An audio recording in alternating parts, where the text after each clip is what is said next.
The world believed Queen Elizabeth's final hours were peaceful, dignified, and surrounded by loyal family.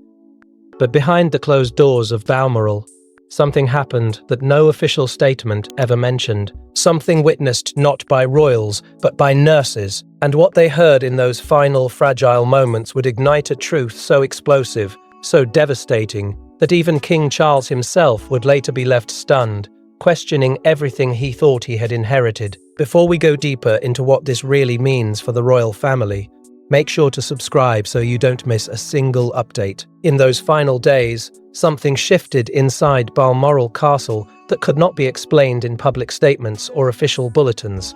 The Queen, once the immovable centre of global stabilities, had grown physically fragile. Her hands, which had signed historic decrees and steadied nations through decades of uncertainty, now trembled with quiet exhaustion.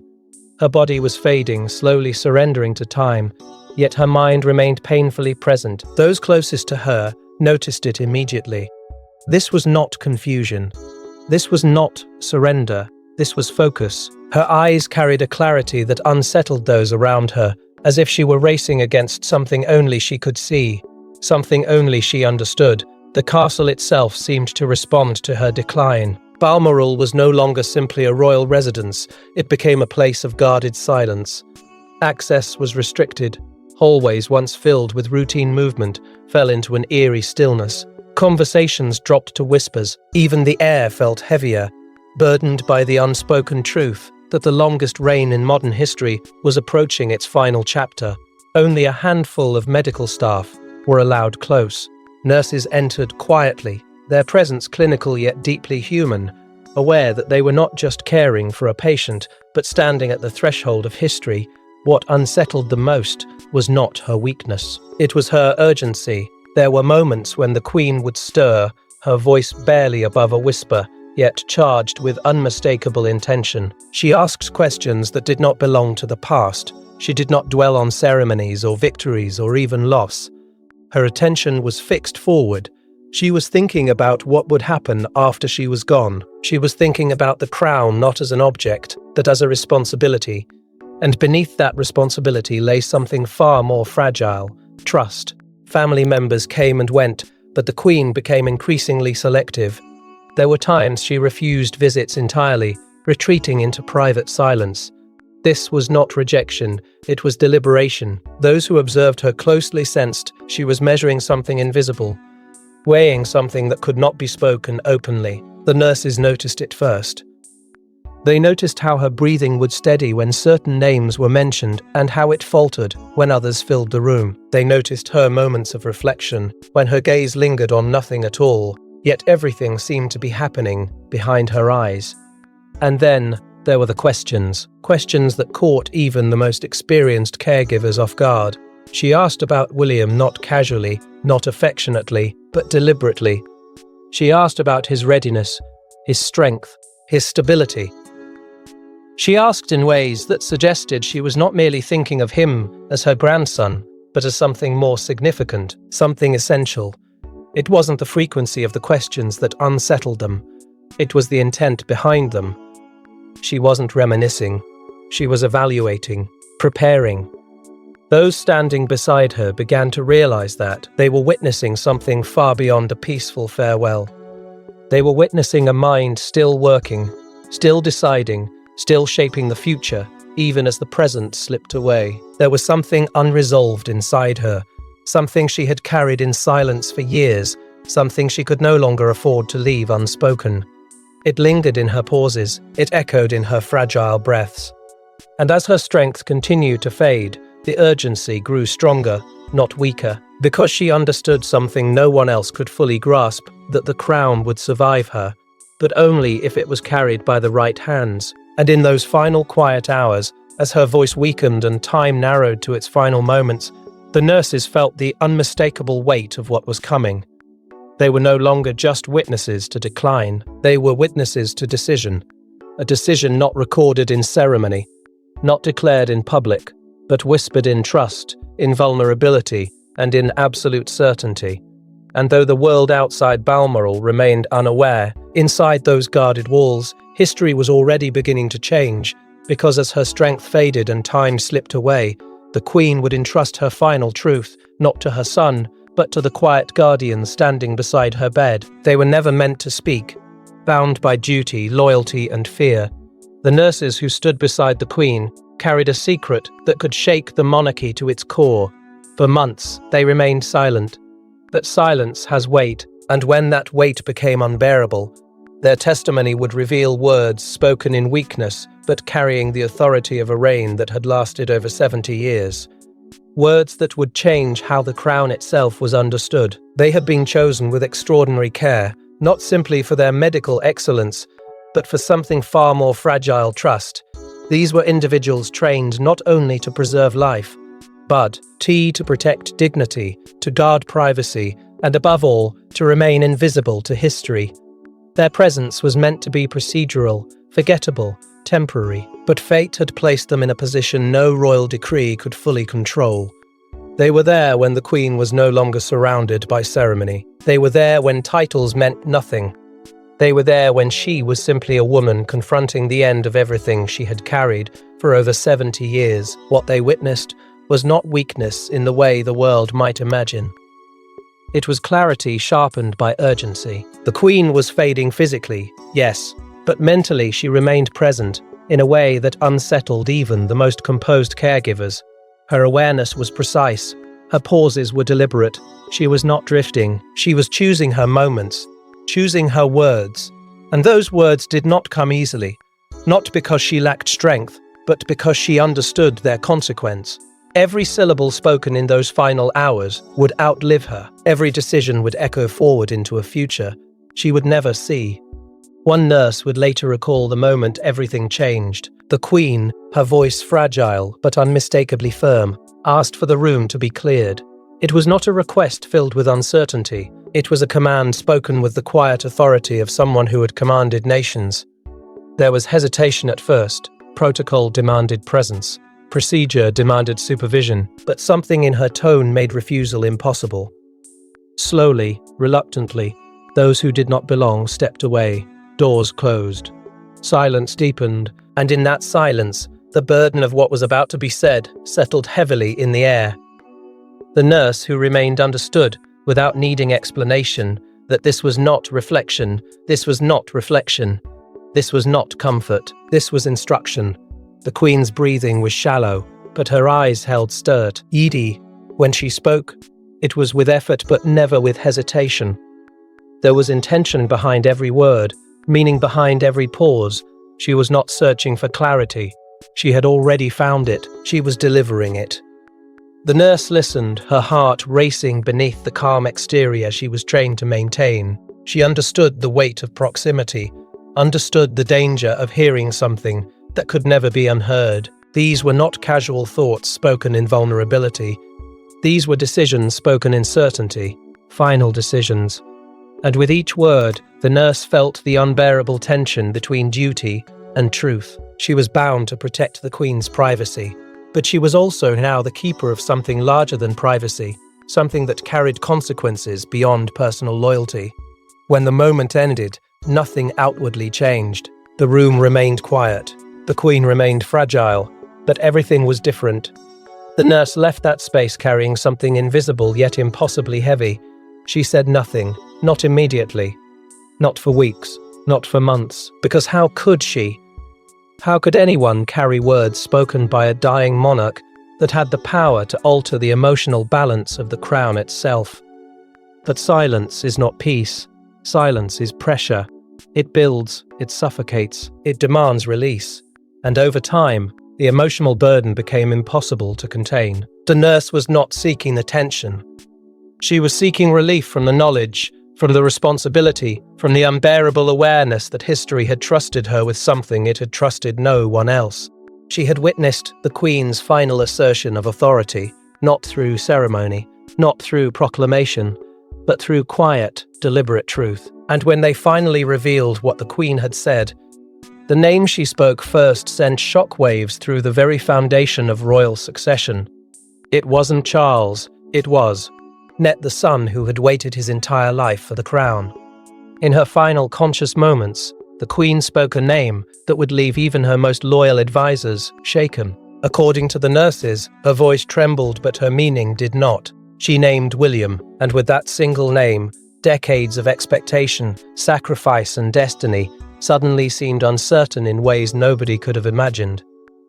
For a moment, the nurse who heard it wondered if she had misunderstood. The weight of that single name did not settle gently. It struck like a quiet earthquake, shaking assumptions that had stood unchallenged for generations. William, not spoken casually, not spoken affectionately, in the way a grandmother might call for comfort. It was spoken with precision, with intent, with the unmistakable authority of someone who had spent her entire life understanding the consequences of words. This was not sentiment. This was decision. There was something in her tone that made it impossible to dismiss. It was fragile, yes, but beneath that fragility was conviction. The Queen was not confused. She was not drifting into memory. She was anchored firmly in the present, fully aware of what she was saying and why she was saying it. She did not repeat the name. She did not need to. The power of it lingered in the silence that followed, filling the space with an understanding too heavy to ignore. The nurse felt it immediately, the realization that she had just heard something that did not align with the story the world believed. The Queen's breathing slowed, but her mind pressed forward. She spoke of stability, though not in grand political terms.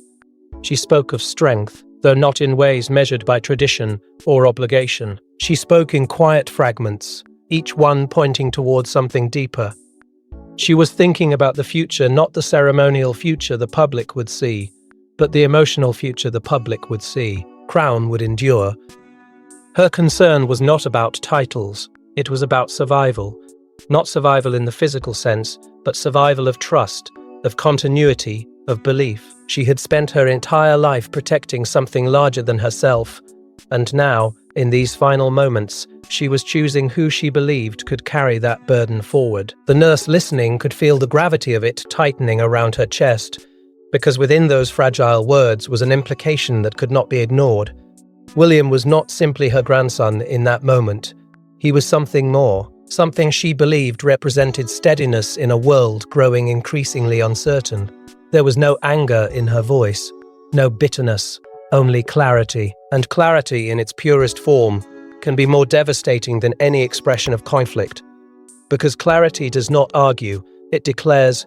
It was impossible not to recognize what this meant. The Queen was placing emotional trust in William in a way that transcended ceremonial succession. She was acknowledging him not just as part of the monarchy's future, but as its emotional anchor. And in doing so, she was quietly stepping beyond the expectations that had defined royal continuity for centuries. The nurse understood immediately that this was not something that could ever be easily explained. It was not something that could be softened or reinterpreted. It was final. And yet, what made the moment even more unbearable was what remained unspoken between the lines. Because to name William with such certainty was to create a shadow beside another name, a name that had carried the weight of expectation for an entire lifetime, a name that had been preparing, waiting, enduring, believing that destiny would unfold exactly as promised. Charles, though she did not speak his name in that moment, his presence lingered in the silence, like an answered question. The nurse realized then that this truth did not simply carry historical significance. It carried emotional consequence, because once revealed, it would not just reshape perception, it would reshape relationships. It would introduce doubt where certainty had always existed. It would create a fracture, not in law, but in trust. And trust, once fractured, does not easily return to its original form. The Queen had not spoken carelessly. She had spoken deliberately, knowing the impact her words would carry long after her voice was gone.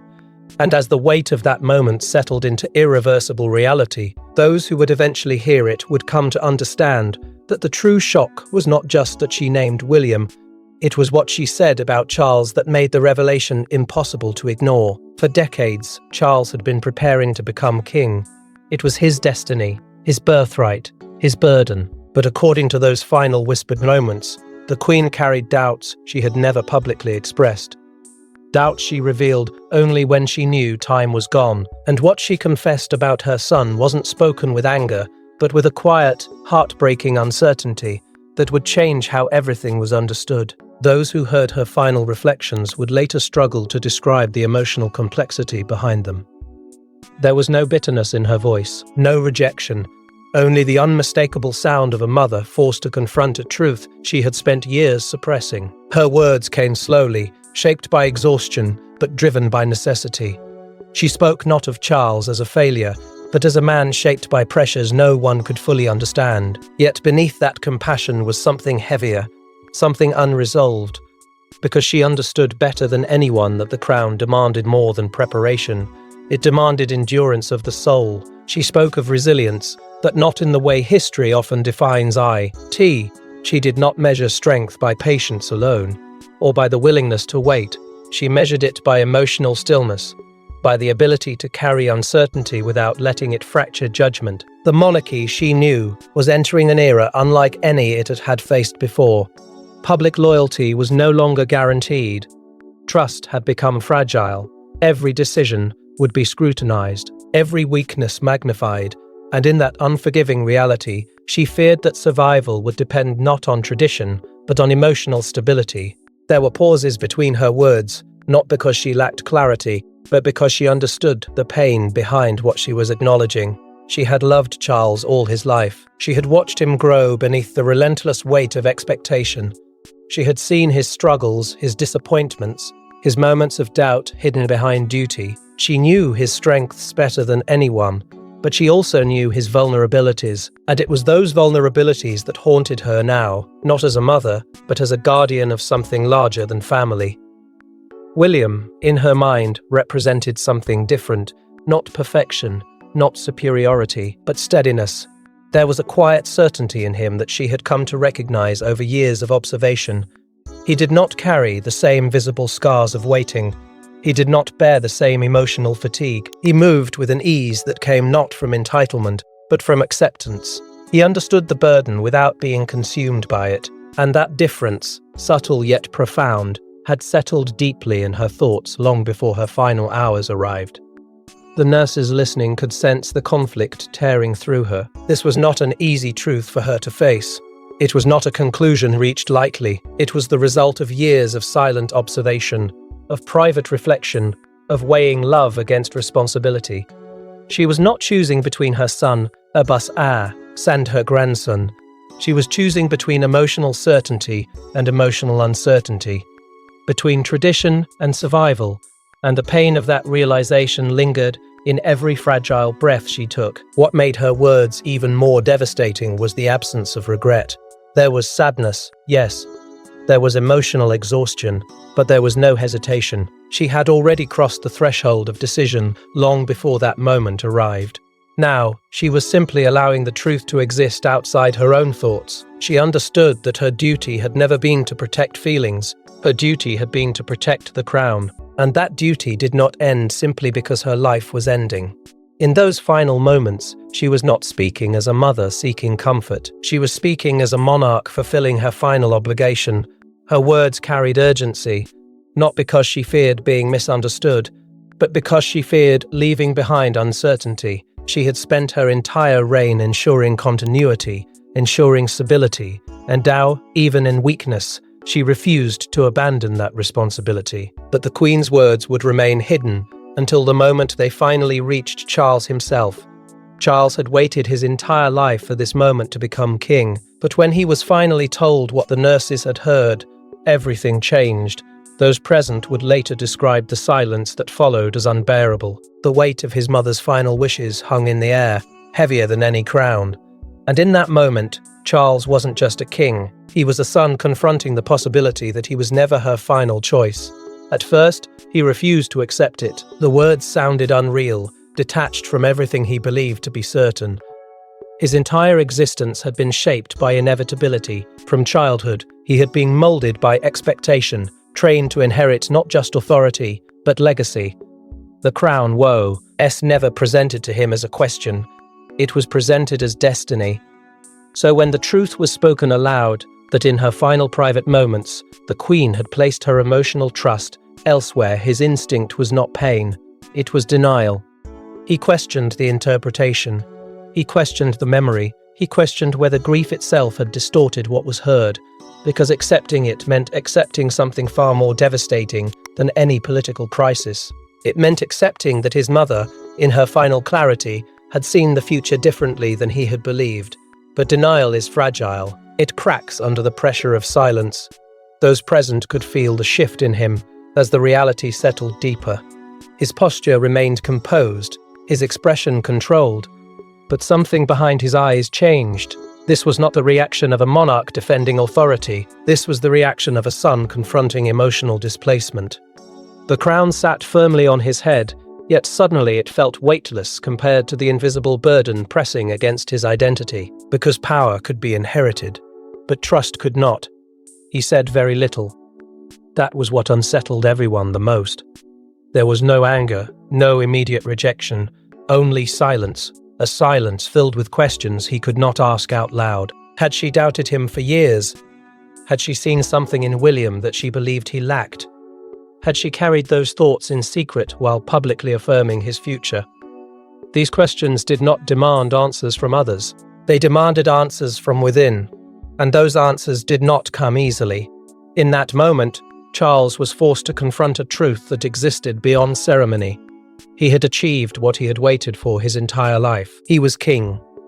Yet that achievement now existed alongside an emotional uncertainty he could not resolve, because being chosen by law was not the same as being chosen by Bel. A belief once questioned leaves behind a wound that cannot be healed by titles or tradition.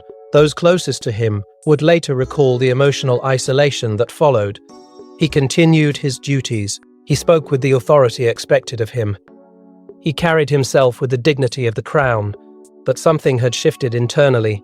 The certainty that had sustained him for decades had fractured. He was no longer simply carrying the responsibility of leadership. He was carrying the weight of doubt. Doubt about how his mother had truly seen him. Doubt about whether he had fulfilled her expectations in ways that mattered most. What made the revelation even more devastating was its permanence. There was no opportunity for clarification, no chance for reconciliation, no conversation that could soften the emotional impact. The Queen's words existed now as final truth, untouchable, irreversible, beyond reinterpretation. And Charles, despite holding the highest authority in the monarchy, had no power to change them. This created a quiet fracture that no public ceremony could repair, because while the world saw continuity, stability, and succession proceeding as expected, Charles understood something deeper. He understood that authority alone could not erase the emotional shadow left behind by his mother's final thoughts. And in that shadow he stood alone, not as a king commanding certainty, but as a son searching for meaning in words that had arrived too late to answer. But while Charles struggled in silence, William had no idea the storm that was about to surround his name. William never asked for this. He never sought to replace his father. But according to the Queen's final words, he had already done something far greater. He had earned her deepest trust, not through ceremony, not through obligation, but through something far more powerful. And as this revelation began spread quietly behind palace walls, William would find himself at the center of a truth he never expected to carry. For years, his bond with the Queen had been shaped not by expectation, but by understanding. There was an ease between them that did not require explanation. She saw in him something familiar, not in position, but in temperament. He did not rush to prove himself. He did not demand recognition. Instead, he listened. He observed. He absorbed the weight of responsibility in silence. And the Queen, who had spent a lifetime studying the emotional strengths and weaknesses of those around her, had noticed this quiet steadiness long before anyone else understood its significance. Their connection was not defined by public appearances or formal tradition. It lived in quieter moments, in conversations that carried meaning without spectacle. She watched him grow into the role that destiny had outlined for him, but she also watched how he carried himself when no one was watching. She saw the calm beneath pressure, the restraint beneath provocation, the emotional discipline that could not be taught, only revealed over time. These were not qualities demanded by protocol, they were qualities demanded by survival, and she recognized them in him with unmistakable clarity. But William himself never viewed their relationship through the lens of succession.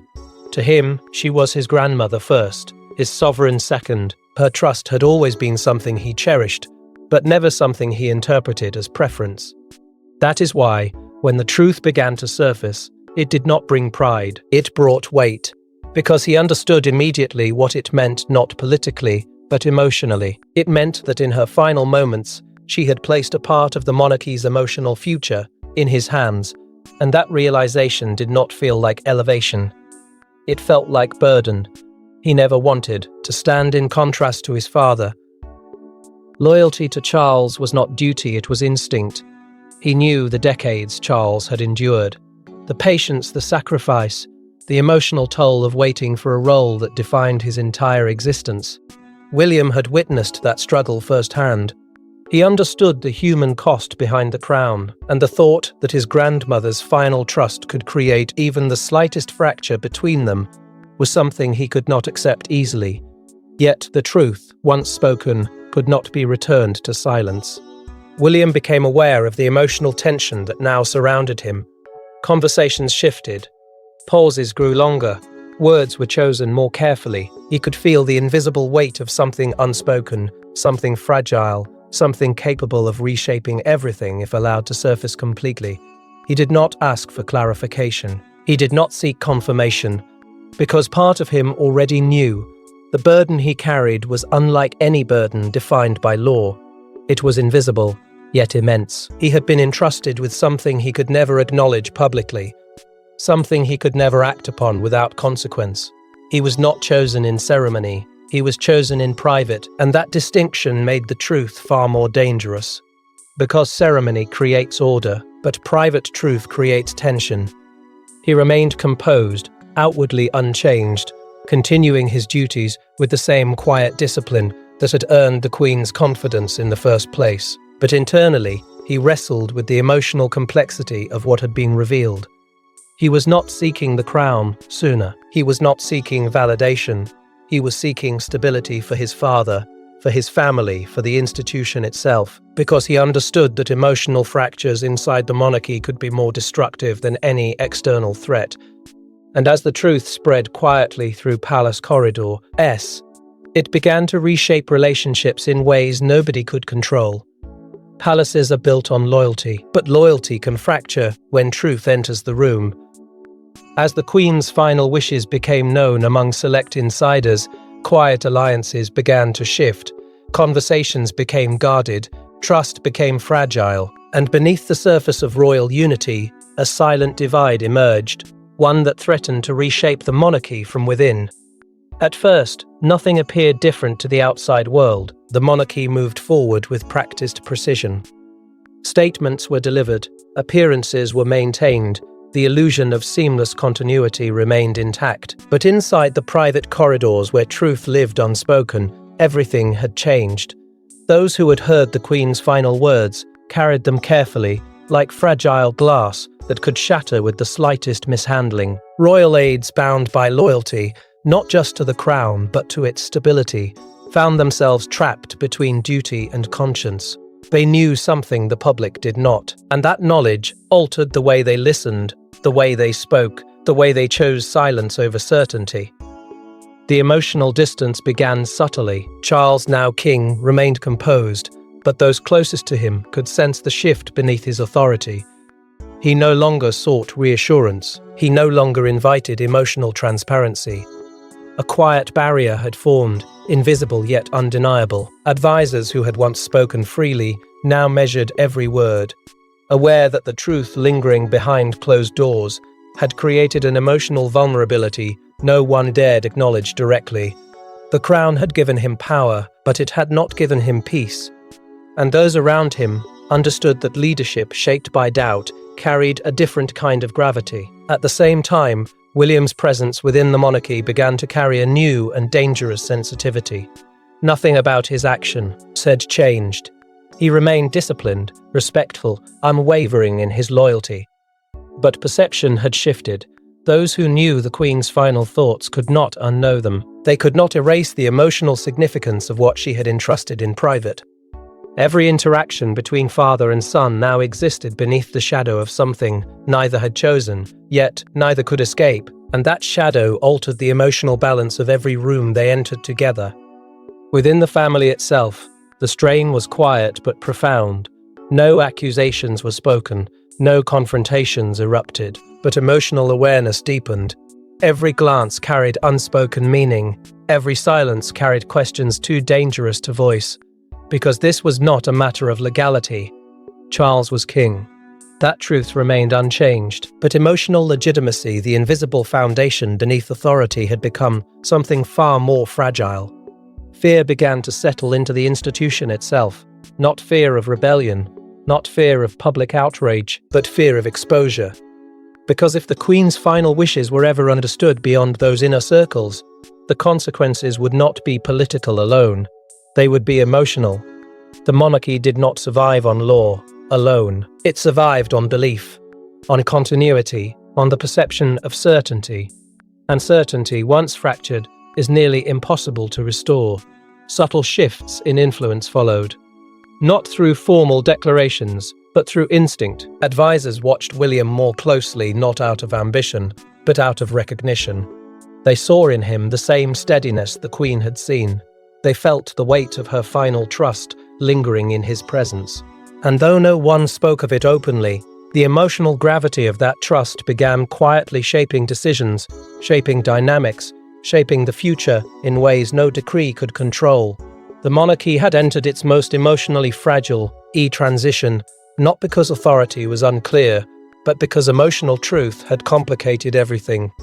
The Queen's voice, though silenced by death, continued to echo in the minds of those who had heard her final thoughts. Her influence had not ended.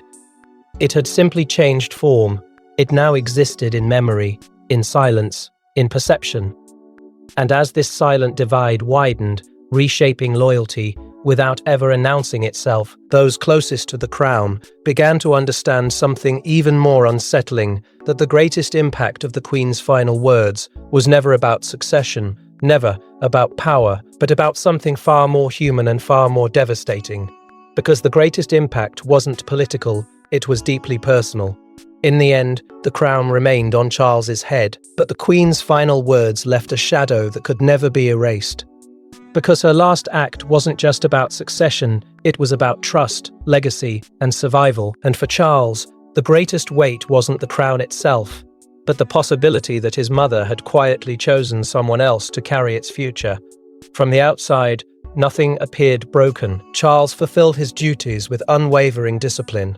He spoke with authority. He carried himself with the composure expected of a monarch shaped by decades of preparation.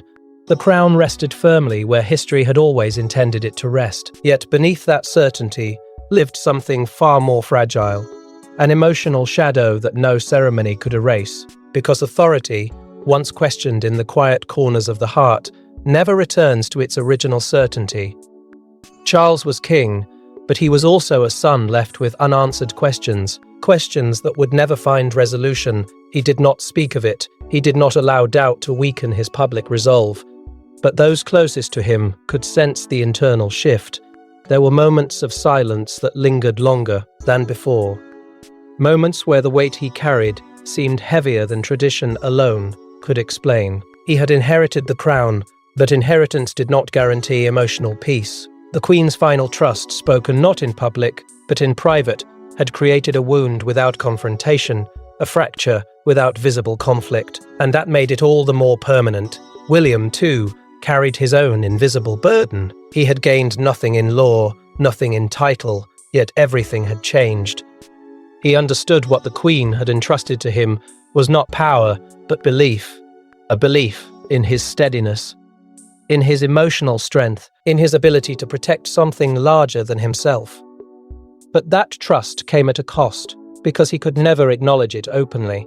He could never act upon it. He could only carry it silently, protecting not only the crown, but his father from a truth that could deepen an already fragile emotional divide.